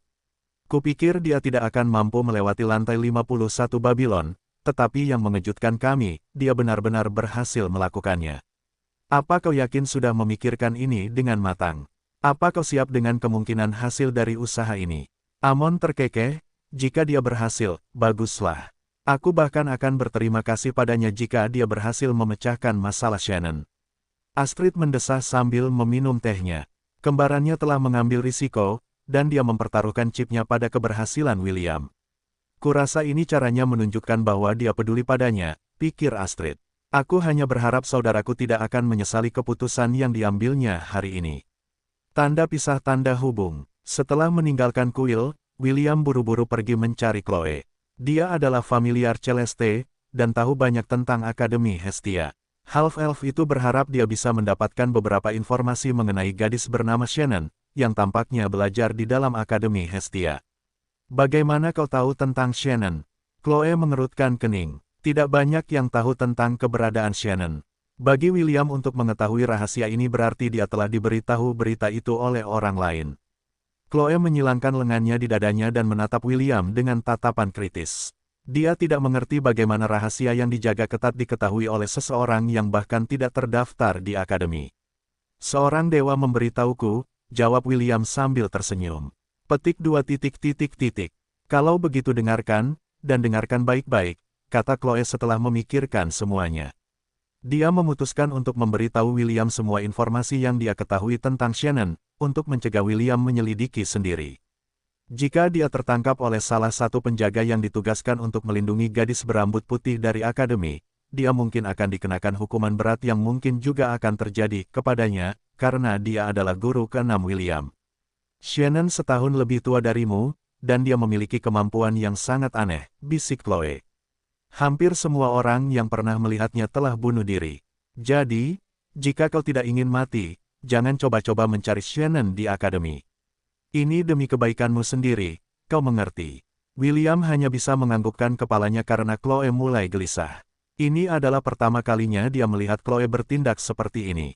Meskipun dia yakin dengan kekuatannya, dia tidak maha kuasa. Sikap Chloe membuatnya sadar bahwa Shannon punya banyak hal yang lebih dari sekadar apa yang terlihat. Untuk saat ini, dia hanya menganggukkan kepalanya untuk menenangkan gadis kecil yang dikenalnya itu, yang tengah menatapnya dengan ekspresi cemas di wajahnya.